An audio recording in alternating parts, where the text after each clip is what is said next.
Yes. Thank you, Albert. It was really beautiful to listen to you, and maybe I'll follow a few of the words you used.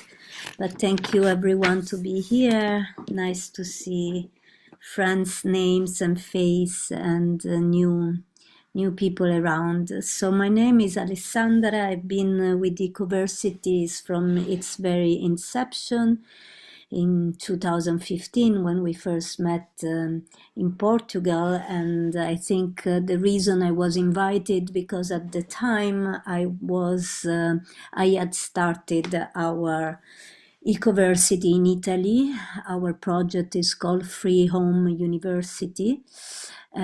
Just about 2 years it was at the time. So now our project is like 13 to 14 years old, our baby, growing and expanding. And we started as a collective, a group of artists, curators, farmers, migrants, people in dealing with migration experience, and community builders, with this idea that the forms of education that were out there were not enough for us. So we wanted to, we had this idea in which we could reimagine how to learn together, very close with community, through a perspective of struggle, and learning with and on the side of those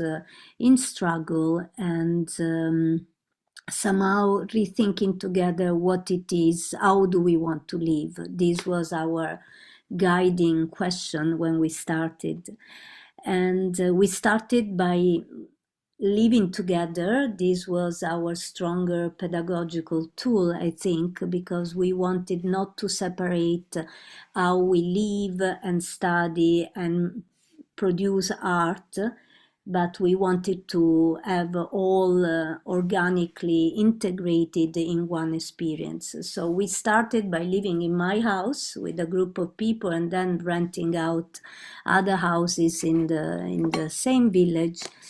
And then very soon we found ourselves moving out of my house and joining a village where we met very visionary and revolutionary farmers. And I think the invitation for me to share today was especially maybe to focus on the question of rural community, and how we can use or start from a perspective from artistic practice as a way to weave communities also across different type of groups of people, lifestyles. And I don't know if I can also share my screen, so maybe some picture can help a little bit, although I don't have really, I could found on this computer only a very old presentation.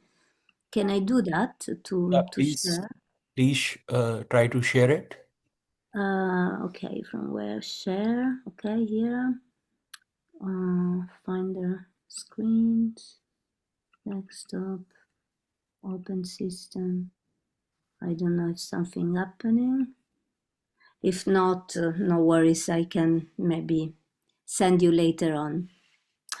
In any case, when we had just started, and one of the main questions that living together and trying to find a way to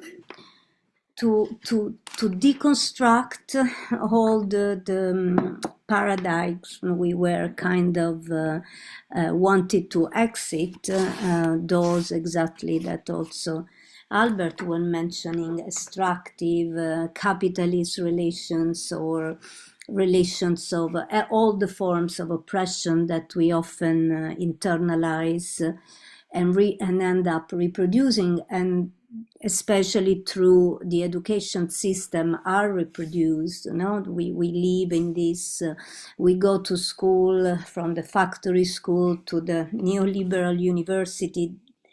Those type of values are somehow end up to be incorporated in our experience of learning and reproduce in the way we live with each other. So for us, even just by starting with the idea, with the question how we want to live and sharing a daily life literally under the same roof, the first question was, what is the food that we're gonna buy, from whom, and how we cook. Of course, there was a lot of cooking together. The kitchen is the best place to share stories.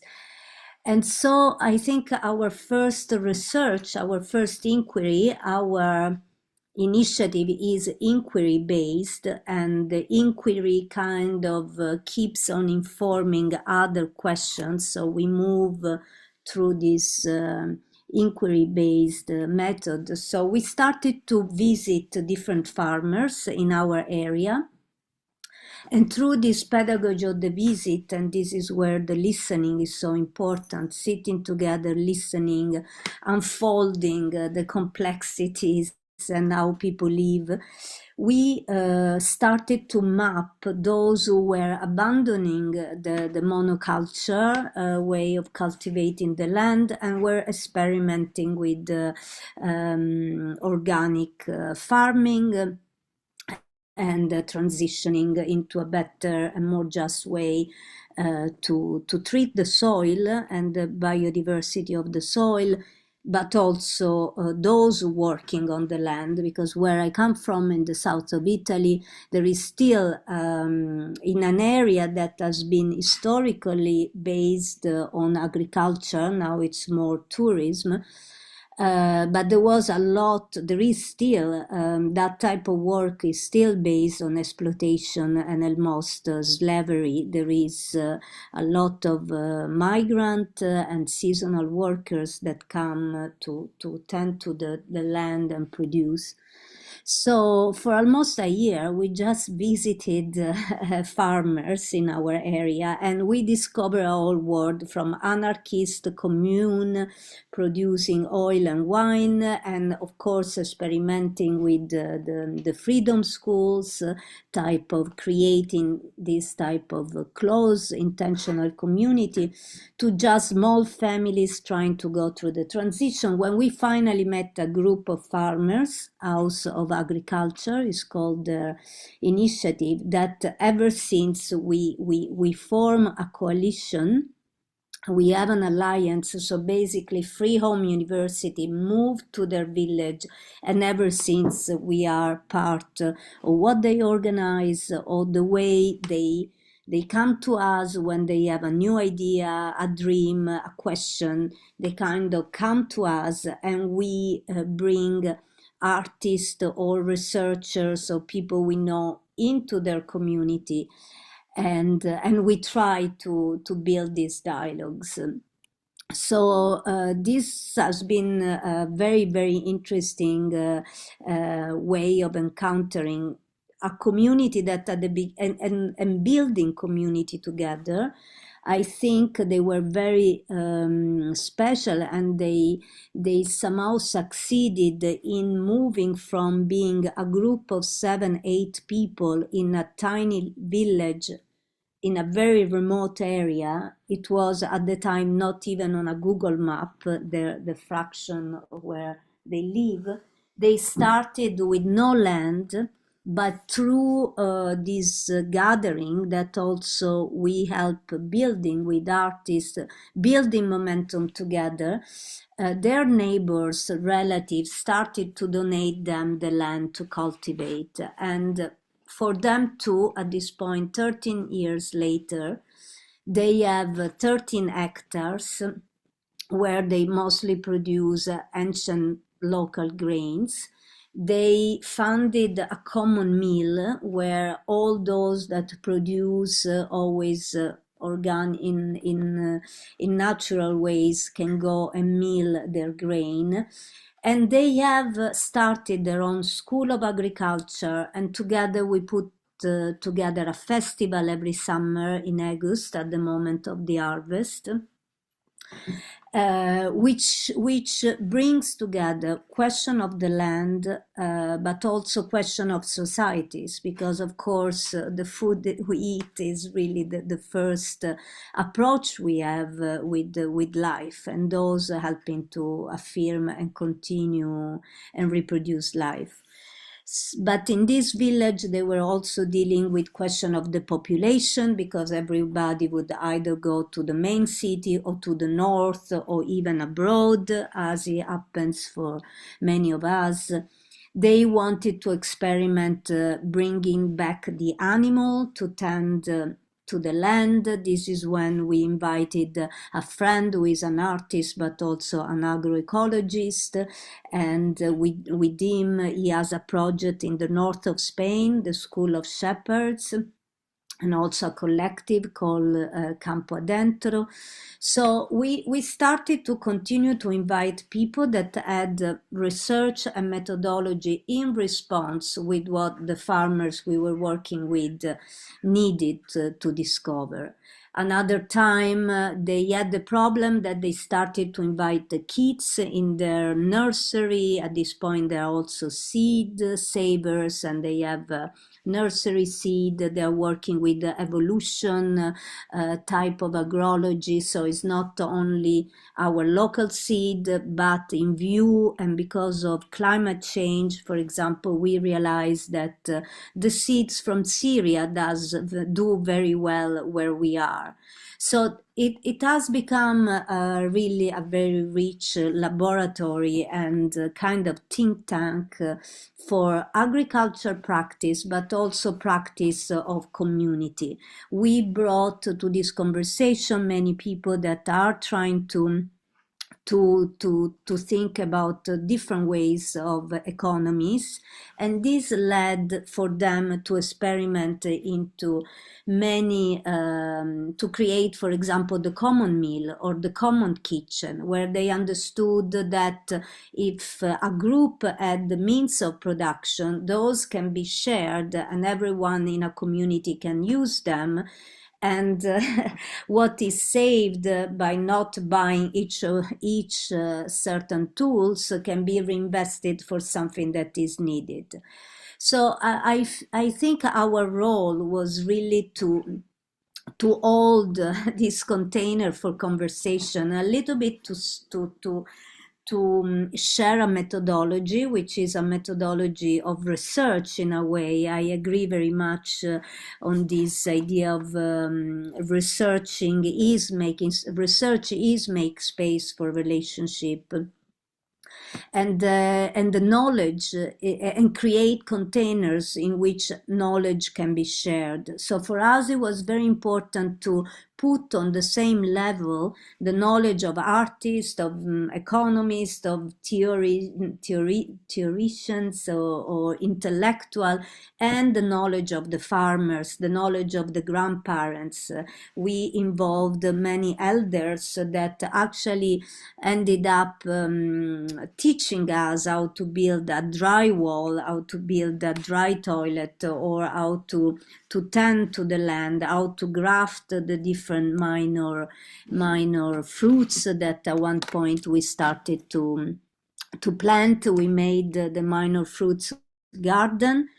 We were the first farmer market in this area.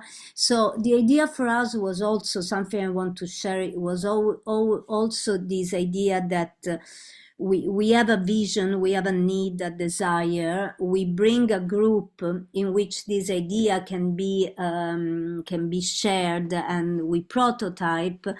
But there is always an action. So this idea to act and activate together is very important. And in a way, I think art helped imagine, like for me, and I'm a curator, I work a lot with artists, and I think what artists bring to the table is questions and is ways to imagine otherwise that often those who are in other fields don't feel allowed to imagine a bit out of the box. And of course, art is also a way to tell stories, to build a storytelling moment, to do things together. For example, we involved a lot of designer and architect and people and builders. I work with artists that are really engaged, and we can even call political artists, and yes, absolutely, relational artists that work in society, that whose work is about reflecting about society, that works with communities. So not so much the single artist that works in the museum or that's his aspiration, but more artists that are engaged with communities. So we already started with that type of approach to art. And also we wanted to put art and pedagogy together. So we used and we explored many type of art making, from making a film to making books, to building something, to exploring. But I would say art was never the end goal. It was always an approach. It was always a way, a methodology, a way to also bring a lot of somatic work, a lot of theater and dance and music, and everything that also build a group dynamic and help us build a solid community, especially when going through difficult times or times of crisis. So